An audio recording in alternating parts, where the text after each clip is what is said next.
ጤና ይስጥልን ተመልካቾቻችን፣ አማራ ሚዲያ ኮርፖሬሽን ጎንደር ስቱዲዮ ነው። የሰዓቱን ዜናዎች ይዘን ቀርበናል። ከዜናዎቹ ጋር ተስፋዬ አይጠገብ ነኝ። አብራችሁን ቆዩ።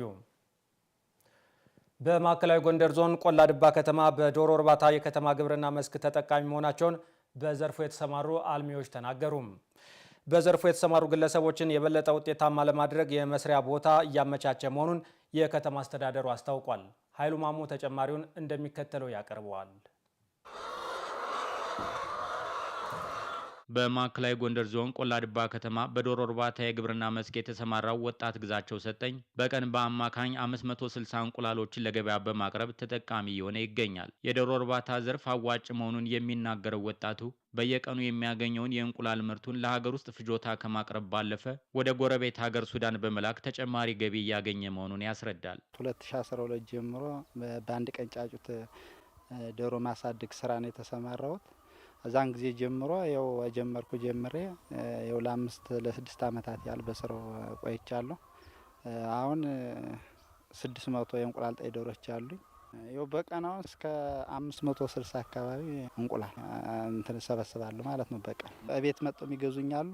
ያው አልፎ አልፎ ደግሞ ጦም ሰዓት ሲሆን ወደ ሱዳን አብዛኛውን ጊዜ ወደ ሱዳን ነው የምጭነው ማለት ነው። የእንቁላል ጣይ ዶሮዎችን በማርባትና ምርቱን ለገበያ በማቅረብ ተጠቃሚ የሆነ የሚገኘው ወጣት ግዛቸው በየቀኑ የሚያመርታቸውን የእንቁላል ምርቶች በመሸጥ እያገኘ ካለው ገቢ በተጨማሪ ለሌሎች አካባቢ የእንቁላል ነጋዴዎች የገበያ ትስስር እየፈጠረ መሆኑን የዶሮ እርባታው ቦታ ድረስ ሂደው ግብይት ሲፈጽሙ ያገኘናቸው ነጋዴዎች አረጋግጠዋል። ዳሳሽ ጥሩነህ እባላለሁ። በእንቁላል ንግድ ስራ ነው የተሰማራሁት። ያው እሱ ወንድማችን እንቁላል ያስረክበናል። ያው እኛም ወስደን ወደ ጎንደርም ወደ አዞዞም ወደ ተለያዩ ቦታዎች እናስረክባለን። ልጁ በጣም ጎበዝ ነው። ሰሞኑን ራሱ እጥረት ነበር እና የእንቁላል እጥረት አጋጥሞን ነበር፣ ግን እነሱ ስንደውል በጣም በብዛት አግኝተናል። ያው በጣም አሪፍ ነው። በቃ ለኛም ያለው ነገር አሪፍ ነው። ትግስት ገብረት እባላለሁ። ገበያ እንኳን ሳንሄድ ውጭ ሳንንከለከል እዚሁ በአቅርቦት ማግኘታችን ትልቅ ነገር ነው። ዋጋውን በተመጣጣኝ ዋጋ ነው የምንገዛው ሁሉንም ነገር። ባለታሪካችን ወጣት ግዛቸው ጣና የዶሮ እርባታ በሚል እያከናወነ ካለው የእንቁላል ጣይ ዶሮ እርባታ በተጨማሪ በወተት ላም እርባታና በንብ ማነብ ተግባር ተሰማርቶም ይገኛል። ይህ በእንዲህ እንዳለም ባለራዕይ የሆነው ወጣቱ በተለይም ደግሞ የአንድ ቀን ጫጭቶችን እያሳደገ ለአካባቢው አርሶ አደሮችም እያሰራጨ ይገኛል። ይህ ተምሳሌትነት ያለው ተግባሩ ደግሞ ሌሎች ባለራዕይ ግለሰቦች እንዲበራከቱ እያደረገ ነው። ካይምባ ሮቢት እዚሁ ቆላድባ አድርገን ለግብር ቀጥታ እናሰራጫለን። በተረፈ ደግሞ ፕሮጀክቶች ሲመጡ እነሱ ጋር ያስተሳስሩልናል። አዴ ፕሮጀክት ለምሳሌ ያለ የላሜላም ፕሮጀክቶች ሲመጡ እነሱ ጋር ያስተሳስሩናል ማለት ነው። እዛ በተጨማሪ ወደፊት አሁን 1000 እና እዛ በላይ ማስገባት ፈልጌ ፕሮግራም ይዤ አቤት ሰርቼ እንደምታዩ እያዘጋጀው ነው ያለውኝ። ኃይለ ማርያም ደግባህ 1000 ዶሮ አለኝ እና እሱም እያረባው ነው። ወንድሞች ሲሰሩ አየሁኝ። እነዚያ ወንድሞች እንዴት ነው በሰራ ያጓጣኛል እንደዚህ ስላቸው ያጓጣል አሉኝ። ከነሱ ጋር መተው ስራውንም እንዳሳየኝ እንጂ ግብርና ፈቃድ አወጣሁኝ። እዚያ ዶሮን ማንጣት ጀመርኩ። በቆላድባ ከተማ በዶሮና መሰል የሌማት ትሩፋት የሚሰማሩ ግለሰቦች ቁጥር ከጊዜ ወደ ጊዜ እየጨመረ መምጣቱን የነገሩን የከተማ አስተዳደሩ ከንቲባ አቶ ታምራት አስረሳኝ ናቸው። ትኩረት ሰጥተን ከምንቀሳቀስባቸው እንደ ከተማ አንዱ የሌማት ትሩፋት ነው። የከተማ ሴቶችንም ወጣቶችንም ወደዚህ ዘርፍ ማስገባት መቻል አለብን ብለን ወደ 22 ሚሊዮን ብር ድረስ ፕሮጀክት ገንዘብ በብድር ተመቻችቶላቸው ወደ ስራ እንዲገቡ የተደረገበት ሁኔታ አለ። በኢንተርፕራይዝ ደረጃ ከ30 የሚበልጡ አሁን ከተማችን ላይ በኢንተርፕራይዝ ደረጃ በዶሮ እርባታ ይገባሉ። እንቁላል ምርት ላይ ገብተው ከዚህ ለከተማውም አገልግሎት ይሰጣሉ። ለጎንደርም ከቆላድባ ነው የሚሄደው ለጎንደር።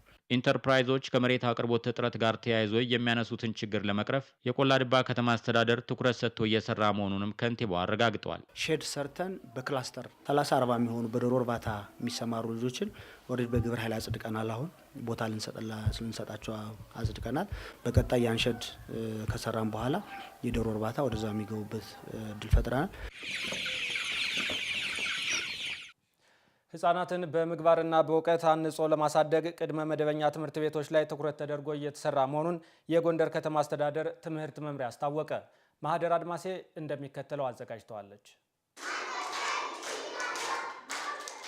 ለህፃናት የቅድመ መደበኛ ትምህርት መሰጠቱ በራስ የሚተማመን ንቁና ተሳታፊ ትውልድ ከመፍጠር ባለፈ በስነ ምግባር የታነጸ ሀገር ተረካቢ ዜጋን ማፍራት የሚያስችል መሆኑ ይታመናል። ልጆች በሁሉም ነገር የተሻሉ ሆነው እንዲያድጉ ከወላጆች ጋር ተቀናጅተው እየሰሩ እንደሚገኙ በጎንደር ከተማ አስተዳደር የአጼ ፋሲል ቅድመ መደበኛ ትምህርት ቤት መምህርት ሳምራዊት ሀጎስና የቀበሌ 20 ቅድመ መደበኛ ትምህርት ቤት መምህርት ፋንታነሽ ጄጃው ይናገራሉ። ትምህርት ባሻገር ስነ ምግባር ላይ ቅድሚያ እንሰራለን። በቅድሚያ ስለ ልጆች ባህሪያት እንጠይቃለን። ወላጆችን ምን ያክል ባህሪ ከቤታቸው ይዘመጡ እሱ መዝግበን እንይዝና እዚህ ላይ ደግሞ ልጆችን አይተን ከቤታቸው ካመጡትና ከዚህ ላይ ካመጡት ባህሪ ጋር እናገናኛለን ልጆችን። ከዛ በኋላ ጥሩ ባህሪ ያላቸውን ከወላጆች ጋር እየተጋገዘን ያን ባህሪ እንዲያሳድጉ እናደርጋለን።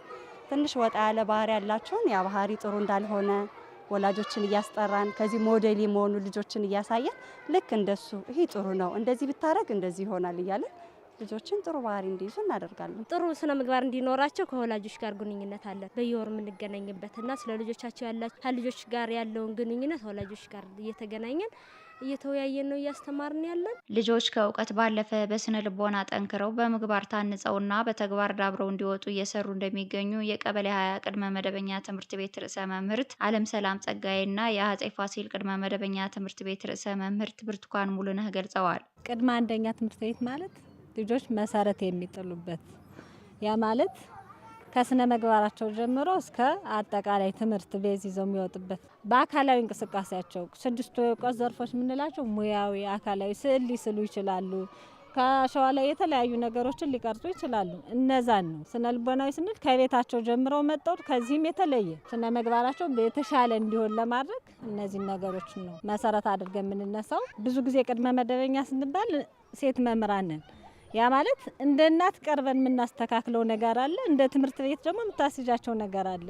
አሚሶቹ ያው ጧት ልጆቹን በእንክብካቤ ንጽህናቸውን፣ ደህንነታቸውን፣ ጤንነታቸውን አረጋግጠው ወደ ክፍል ያስገባሉ። ክፍል ከገቡ በኋላ ደግሞ ልክ እንደ እናታዊ እየተንከባከቡ ነው ትምህርት የሚሰጡት።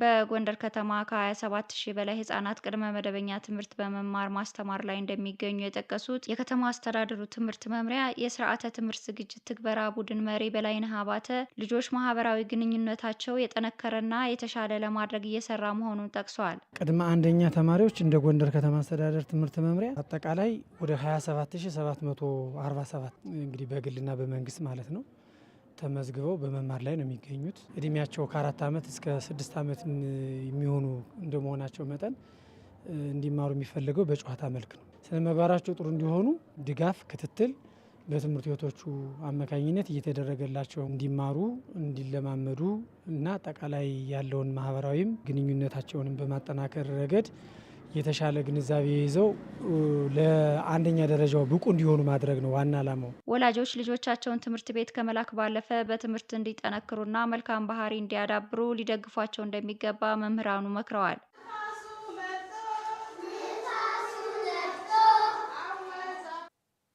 በቅርቡ በሚሰጠው የ6ኛ ክፍል ክልል አቀፍ ፈተና ተማሪዎች የተሻለ ውጤት እንዲያስመዘግቡ በትኩረት እየተሰራ መሆኑን የምዕራብ ጎንደር ዞን ትምህርት መምሪያ አስታወቀም። ተማሪዎች አመርቂ ውጤት እንዲያመጡ ለማድረግ እየተከናወነ ባለው ሂደት መምህራን ከመደበኛ ክፍለ ጊዜያቸው በተጨማሪ ድጋፍ እያደረጉ መሆኑን ተጠቁሟል። ኤልያስ ጋሻው ዝርዝር አለው።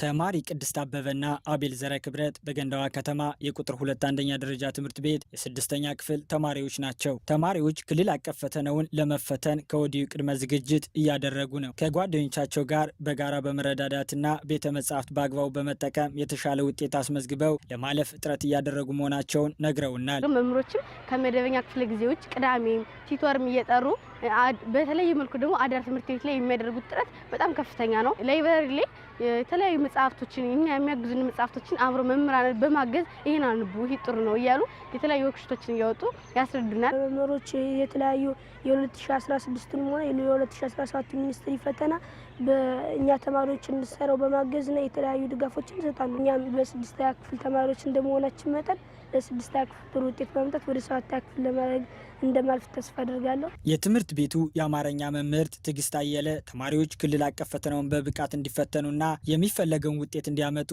መምህራን ከመደበኛው የማስተማር ዘዴ ውጭ ገዛ እያደረጉ መሆናቸውን አብራርተዋል። ከመደበኛው ትምህርታቸው በተጨማሪ እገዛዎች ይደረግላቸዋል። ያው አዳር ጥናት ማለት ነው። በሌላው አገላለጽ ራሱን የቻለ ፕሮግራም አለው።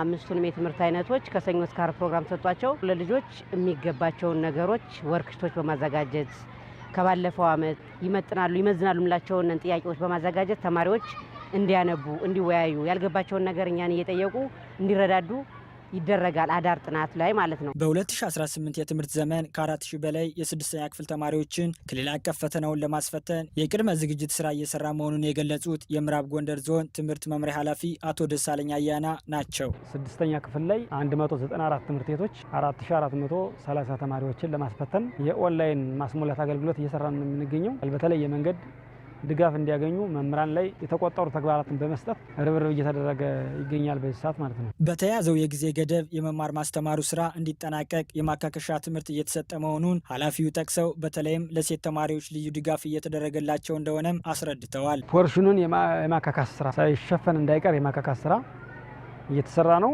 እንዲሁም በውጤታቸው ደከም ያሉ ተማሪዎችን የተለየ የድጋፍ ስልት ልዩ ልዩ ሽቶችን የመስራት እና የተለያዩ ጥያቄዎችን በማውጣት የማለማመድ ከዚህ ከፈተናው አወጣጥ ሞዳሊቲ ጋር በተያያዘ ስራዎች እየተሰሩ ያሉበት ሁኔታ አለ።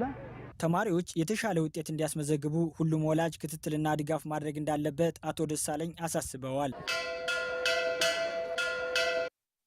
ተመልካቾቻችን ከአማራ ሚዲያ ኮርፖሬሽን ጎንደር ስቱዲዮ ለሰዓቱ ያዘጋጀናቸው ዜናዎች እነዚህን ይመስሉ ነበር።